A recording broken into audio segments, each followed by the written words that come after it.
Time motivational story हमारी जिंदगी छोटे छोटे समय के भागों में बटी हुई है।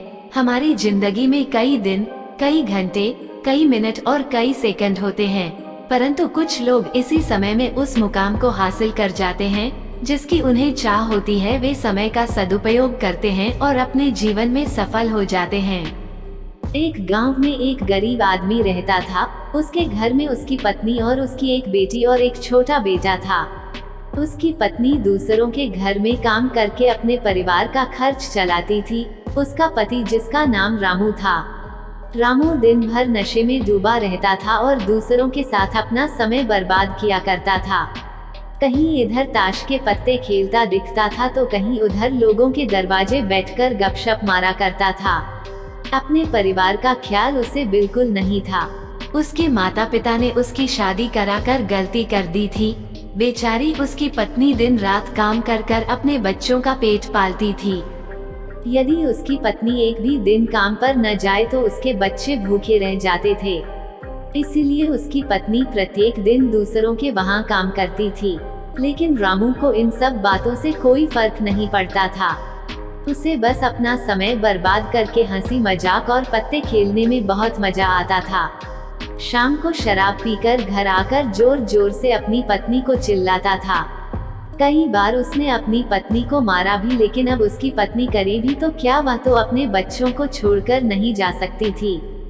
रामू को जो कोई भी समझाता था कि रामू कुछ कार्य करा करो, पैसे कामया करो, अपने परिवार का खर्च तो उठाओ, तुम्हारे 2 बच्चे हैं, तुम्हारी पत्नी है, उनकी देखभाल करो, ऐसे अपना समय क्यों बर्बाद करते हो। रामू उसके ऊपर बिगड़ जाता था और कहता, तुम्हें इससे लेना देना क्या, मैं कुछ भी करूं, यह मेरा जीवन है, मैं तुम्हारे घर में खाता हूं क्या। इसके कारण कोई भी गांव का सदस्य इससे इस विषय में बात ही नहीं करता था। वो सुबह खाकर निकल जाता था और रात में शराब पीकर आता और अपनी बीवी के ऊपर गुस्सा करता था। ऐसा ही कुछ दिनों तक चलता रहा। कुछ दिनों बाद संसार में एक ऐसी बीमारी ने जन्म लिया जो मानव जाति के लिए अत्यधिक खतरनाक थी। चारों तरफ उस बीमारी का कहर था। आप सब जानते होंगे, मैं कोरोना वायरस की बात कर रहा हूँ। जब सरकार द्वारा लॉकडाउन लगा दिया गया था तब चारों तरफ लोगों का एक दूसरे के वहां आना जाना बंद हो गया था। सारे कार्य, सारी फैक्ट्रियां, सारी गाड़ियां इत्यादि बंद हो गए थे। अब रामू का परिवार भूखा मरने लगा था, क्योंकि उसकी पत्नी जो रोज कमाने जाती थी वह अब किसी के घर इसी कारण नहीं जा पाती थी कि कहीं इस बीमारी की वजह मैं न हो जाऊं। लोग उसे अब काम पर बुलाना बंद कर दिए थे। उसके परिवार में अनाज का एक दाना भी नहीं पता था, ना उसके घर में कुछ पैसे भी नहीं थे। अब वो क्या करता, उसका छोटा बेटा भी बीमार हो गया था।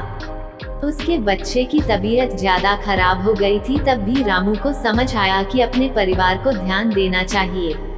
उसने बच्चे को अस्पताल ले जाने की सोचा, परंतु उसके पास पैसे नहीं थे। उसने गांव वालों से पैसे मांगने गया। गांव वालों ने कहा, पहले कहने पर तो हम लोगों को ही जली कटी सुना देते थे, अब इस लॉकडाउन में हमारे पास कहां से पैसा आए, यही कहकर वो लौटा देते थे। रामू अत्यधिक परेशान था। अब करे तो भी क्या करें, वह चाहकर भी कुछ नहीं कर सकता था। एक पूरा दिन बीत गया। उसके बेटे की तबीयत और भी ज्यादा खराब हो गई। तभी किसी तरह उसकी पत्नी ने जहां काम करती थी वहां से कुछ पैसे जुटा कर लाई और अब रामू अपने बच्चे को हॉस्पिटल ले जाने की तैयारी की। रामू अपने बच्चे को लेकर गांव के बाहर एक अस्पताल में पहुंचा। रामू दौड़ता हुआ डॉक्टर के पास गया। उसने कहा, मेरे बच्चे को बचा लीजिए। डॉक्टर साहब ने सारे इंस्ट्रूमेंट लगाकर चेक किया, तब उसका बेटा मर चुका था। डॉक्टर साहब ने यह बात रामू से कहा, यदि तुम अपने बच्चे को 10-15 घंटे पहले ले आते तो मैं तुम्हारे बच्चे को बचा लेता। मुझे बहुत दुखी होकर कहना पड़ रहा है कि मैं तुम्हारे बच्चे को बचा ना सका। रामू यह सुनकर रामू के पैरों तले के नीचे से जमीन खिसक गई। वह रोने लगा।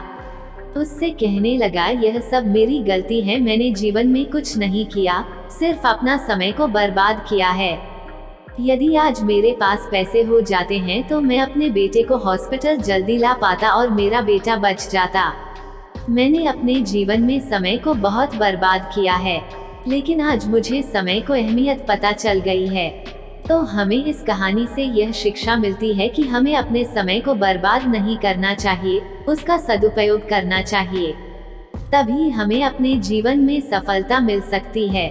इस कहानी में अगर रामू पहले से काम करता होता तो उसके पास पैसे होते और अपने बेटे का इलाज करा पाता, जिससे उसका बेटा आज जिंदा होता। मित्रों, हमें हमेशा अपने समय का सदुपयोग करना चाहिए। धन्यवाद।